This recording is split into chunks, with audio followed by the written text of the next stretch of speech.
ನಾನು ಸಮಾಜವಾದಿ ಎನ್ನುವ ಸಿಎಂ ಸಿದ್ದರಾಮಯ್ಯ ವಿವಿಧ ಭ್ರಷ್ಟ ಹಗರಣಗಳಲ್ಲಿ ಭಾಗಿಯಾಗಿ ಸಮಾಜವಾದಿ ಎಂಬುದನ್ನು ಸಾಬೀತುಪಡಿಸಿದ್ದಾರೆ ಎಂದು ಶಿರಸಿಯಲ್ಲಿ ಸಂಸದ ವಿಶ್ವೇಶ್ವರ ಹೆಗಡೆ ಕಾಗೇರಿ ಅವರು ಹೇಳಿದ್ದಾರೆ.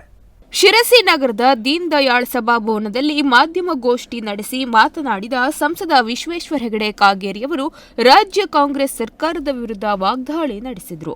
ನಾನು ಸಮಾಜವಾದಿ ಎನ್ನುವ ಸಿಎಂ ಸಿದ್ದರಾಮಯ್ಯ ವಿವಿಧ ಭ್ರಷ್ಟಾಚಾರದ ಹಗರಣದಲ್ಲಿ ಭಾಗಿಯಾಗಿ ಮಜಾವಾದಿ ಎಂಬುದನ್ನು ಸಾಬೀತುಪಡಿಸಿದ್ದಾರೆ. ಹೀಗಾಗಿ ಸಿಎಂ ಸಿದ್ದರಾಮಯ್ಯ ರಾಜೀನಾಮೆ ಕೊಡಲು ಸೂಕ್ತ ಸಮಯ ಎಂದು ಹೇಳಿದರು. 14 ಸೈಟ್ ಕೊಟ್ಟು ಮತ್ತು 2 ಕೋಟಿಗೆ ಅಂದರೆ ಅದಕ್ಕೆ ಮೌಲ್ಯಗಳನ್ನು ನಾವು ಕೊಡಬಹುದಾದಂಥದ್ದು ಇದ್ದರೆ ಸುಮಾರು 65 ಕೋಟಿ 70 ಕೋಟಿ ಬೆಲೆ ಬಾಳುವಂಥ ಜಾಗವನ್ನು ಕೊಡ್ತಾರೆ ಅಂದರೆ ಯಾವ ಪ್ರಮಾಣದಲ್ಲಿ ಸರ್ಕಾರದ ವ್ಯವಸ್ಥೆಯನ್ನು ಭ್ರಷ್ಟಾಚಾರಕ್ಕೆ ಬಳಸ್ಕೊಂಡಿದ್ದಾರೆ ಸಿದ್ದರಾಮಯ್ಯನವರು ಸ್ವತಃ ಮುಖ್ಯಮಂತ್ರಿಗಳು ಅವ್ರ ಊರಿನಲ್ಲಿ ಅವ್ರ ಹೆಂಡತಿಗೆ ಅವರು ಯಾವ ಕ್ಷಣದಲ್ಲೂ ಮುಂದುವರಿಯೋದಕ್ಕೆ ನೈತಿಕತೆ ಇಲ್ಲ. ಈಗ ರಾಜೀನಾಮೆ ಕೊಡಬೇಕು ಅಂತ ಒಂದು ಸ್ಥಿತಿ ಇದೆ, ಗಂಭೀರವಾದ ಸ್ಥಿತಿ. ನಾನು ರಾಜ್ಯಪಾಲರಿಗೂ ಆಗ್ರಹಿಸ್ತೇನೆ ಮತ್ತು ದೇಶದ ನಮ್ಮ ನಾಡಿನ ಜನರಿಗೂ ಆಗ್ರಹಿಸ್ತೇನೆ, ಇಂಥ ಭ್ರಷ್ಟ ಮುಖ್ಯಮಂತ್ರಿಯನ್ನ ಮುಂದುವರಿಯೋದಕ್ಕೆ ಒಂದು ಕ್ಷಣವೂ ಅವಕಾಶ ಇಲ್ಲ ಅನ್ನೋದನ್ನ ನಾವು ಬಲವಾಗಿ ನಾವು ಪ್ರತಿಪಕ್ಷವಾಗಿ ಬಿಜೆಪಿಗೆ ಹೇಳ್ತಾ ಇದ್ದೇವೆ. ರಾಜ್ಯ ಜನರು ಅದನ್ನು ವ್ಯಕ್ತಪಡಿಸಬೇಕಾದಂಥ ಕಾಲ ಕೂಡಿ ಬಂದಿದೆ. ಈಗ 1 ವರ್ಷದಿಂದ ಗ್ಯಾರಂಟಿ ವಿಷಯ ಬಿಟ್ಟು ಇನ್ನೇನೂ ಮಾತಾಡಲಿಲ್ಲ, ಉಳಿದಿದ್ದೆಲ್ಲ ಮಾತಾಡದೆ ನಡೆದಿದ್ದು ಇಂಥದ್ದೇ. ಇದರೊಳಗೆ ಡಿ.ಕೆ. ಶಿವಕುಮಾರ್ ಇಲ್ಲ, ಇಂಥ ಭ್ರಷ್ಟಾಚಾರದ ಹಗರಣಗಳಲ್ಲಿ ಅದಿನ್ಯಾವ ಕಾಲದಲ್ಲಿ ಹೊರಗೆ ಬರುತ್ತೆ ಅದು. ಇಡೀ ಸರ್ಕಾರ ಮುಖ್ಯಮಂತ್ರಿಗಳೇ ಈ ಪ್ರಮಾಣದಲ್ಲಿ ಭ್ರಷ್ಟಾಚಾರಕ್ಕೆ ಕೇಳಿದ್ರೆ ಇನ್ನು ಇಡೀ ಸರ್ಕಾರ ಹೇಗೆ ಭ್ರಷ್ಟಾಚಾರದಲ್ಲಿ ಮುಳುಗಿದೆ ಅನ್ನೋದಕ್ಕೆ ಇನ್ನೇನು ಸಾಕ್ಷಿ ಬೇಕು, ಉದಾಹರಣೆ ಬೇಕು. ಈಗ ಈ ಹಿನ್ನೆಲೆಯಲ್ಲಿ 2 ಸೈಟ್ ಕೊಡುವಲ್ಲಿ 14 ಸೈಟ್ ಕೊಟ್ಟು ಈ ರೀತಿ ಹಣ ನಿಮಗೆ ಉದಾಹರಣೆಗೆ ಹೇಳುವುದಾದ ಸಣ್ಣ ಟೀಕೆ ಅಂತ ಈಗ ಅಂದರೆ ನಮಗೆ ತಕ್ಷಣಕ್ಕೆ ಅರ್ಥ ಆಗಲಿಕ್ಕೆ ಅದ ಸೈಟಿನ ವಿಷಯ ಎಲ್ಲ ಇದೆಯಲ್ಲ. ಈಗ ನಮಗೆ ಇಲ್ಲಿ ದೊಡ್ಡಳ್ಳಿ ರೋಡಲ್ಲಿ ಯಾವುದೋ ಒಂದು ಸೈಟ್ ನಾವು ಸರ್ಕಾರ ಅಕ್ವಿಷನ್ ಮಾಡಿದ್ವಿ. ವಾಲ್ಮೀಕಿ ನಿಗಮದಲ್ಲಿ 187 ಕೋಟಿ ರೂಪಾಯಿ ಹಗರಣವಾಗಿದ್ದು ಸಚಿವರ ತಲೆದಂಡವಾಗಿದೆ. ಆದರೆ ಸಿಎಂ ಸಿದ್ದರಾಮಯ್ಯ ಹಣಕಾಸು ಸಚಿವರೂ ಆಗಿದ್ದಾರೆ.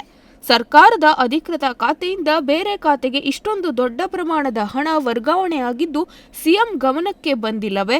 ಹೀಗಾಗಿ ಈ ಭ್ರಷ್ಟಾಚಾರ ನಡೆಯಲು ಸಿಎಂ ಸಿದ್ದರಾಮಯ್ಯ ಅವರೇ ನೇರ ಹೊಣೆಯಾಗಿದ್ದಾರೆ. ಸರ್ಕಾರದ ವ್ಯವಸ್ಥೆಯನ್ನೇ ಭ್ರಷ್ಟಾಚಾರಕ್ಕೆ ಬಳಸಿಕೊಂಡ ರೀತಿಯನ್ನು ನೋಡಿದ್ರೆ ಇದು ಕಾಂಗ್ರೆಸ್ ಸರ್ಕಾರದ ಭ್ರಷ್ಟತೆಯ ದಾಹಕ್ಕೆ ಸಾಕ್ಷಿಯಾಗಿದೆ ಎಂದು ಕಿಡಿಕಾರಿದ್ರು. ನಮ್ಮ ಹೋರಾಟವನ್ನು ಈಗಾಗಲೇ ರಾಜ್ಯವ್ಯಾಪಿ ನಾವು ಮಾಡ್ತಾ ಇದ್ದೇವೆ. ಸದನದ ಒಳಗೆ ಸದನದ ಹೊರಗೆ ಈ ಹೋರಾಟವನ್ನು ನಾವು ಮುಂದುವರಿಸ್ತೇವೆ.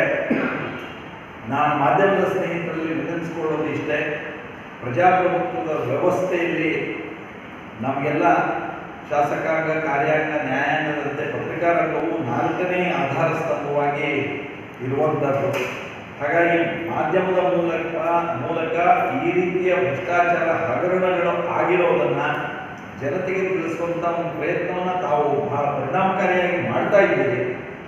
ಆದರೆ ಇನ್ಯಾವುದೋ ಕೆಲವು ಕಾರ್ಯಕ್ರಮಗಳು, ಯೋಜನೆಗಳು, ಉದ್ಘಾಟನೆಗಳು, ಸಮಾರಂಭಗಳು ಇವೆಲ್ಲದರ ಮಧ್ಯದಲ್ಲಿ ಈ ಭ್ರಷ್ಟಾಚಾರದ ಈ ದೊಡ್ಡ ಪ್ರಮಾಣದ ಹಗರಣ ಸರ್ಕಾರವನ್ನೇ ನೇರವಾಗಿ ಮುಖ್ಯಮಂತ್ರಿಗಳೇ ದುರ್ಬಳಕೆ, ಈ ವ್ಯವಸ್ಥೆಯನ್ನು ದುರ್ಬಳಕೆ ಮಾಡಿಕೊಂಡ ಹಗರಣ ಇದು ಬಹಳ ಗಂಭೀರವಾದಂತಹ ಒಂದು ಹಗರಣ.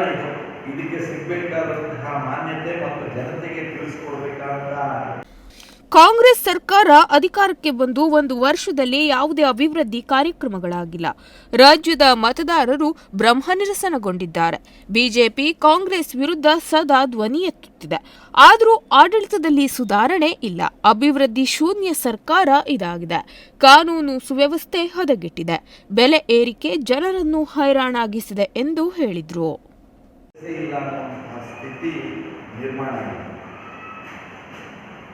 ಈ ಹಿನ್ನೆಲೆಯಲ್ಲಿ ಈ ಕಾಂಗ್ರೆಸ್ ಸರ್ಕಾರದ ವಿರುದ್ಧ ಈ ಮುಖ್ಯಮಂತ್ರಿಗಳು ಸಿದ್ದರಾಮಯ್ಯನವರು ರಾಜೀನಾಮೆ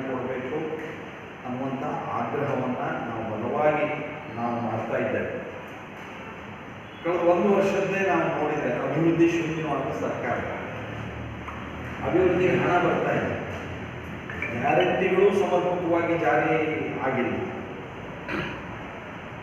ಹಿಂದೆ ಆಗಿರುವಂಥ ಕೆಲಸ ಕಾಮಗಾರಿಗಳಿಗೂ ಸಹ ಹಣ ಬಿಡುಗಡೆ ಆಗ್ತಾ ಇಲ್ಲ. ಬಹಳ ದೊಡ್ಡ ಅಭಿವೃದ್ಧಿ ಶೂನ್ಯವಾದಂತಹ ಒಂದು ಸರ್ಕಾರ ಇದು ಅನ್ನುವಂತಹ ಜನಾಭಿಪ್ರಾಯ ಬಹಳ ದೊಡ್ಡ ಪ್ರಮಾಣದಲ್ಲಿ ವ್ಯಕ್ತ ಆಗಿದೆ. ಮತ್ತು ಸತ್ಯ, ವಾಸ್ತವಿಕ. ಯಾವ ನೀವು ಅಭಿವೃದ್ಧಿ ಇಲ್ಲೇ ಇಲ್ಲ, ಹೊಸದು ಕೇಳಬೇಡಿ ಯಾವುದು, ಆ ಸ್ಥಿತಿ ಇದೆ.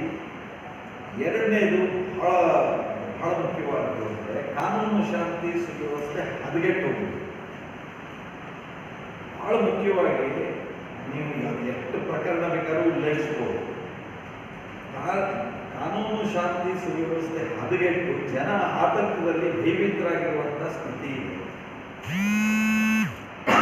ಈ ಸಮಾಜ ವಿರೋಧಿ, ರಾಷ್ಟ್ರ ವಿರೋಧಿ ಶಕ್ತಿಗಳಿಗೆ ಕಾಂಗ್ರೆಸ್ ಸರ್ಕಾರ ನಮಗೆ ರಕ್ಷಣೆ ಕೊಡ್ತಾ ಇದೆ ಅನ್ನುವಂತಹ ಒಂದು ಈ ವೇಳೆ ಗುರುಪ್ರಸಾದ್ ಹೆಗಡೆ, ಸದಾನಂದ ಭಟ್, ಉಷಾ ಹೆಗಡೆ, ಶ್ರೀರಾಮ್ ನಾಯ್ಕ್, ಆರ್.ವಿ. ಹೆಗಡೆ, ರವಿಚಂದ್ರ ಶೆಟ್ಟಿ ಸೇರಿದಂತೆ ಮೊದಲಾದ ಪ್ರಮುಖರು ಉಪಸ್ಥಿತರಿದ್ದರು.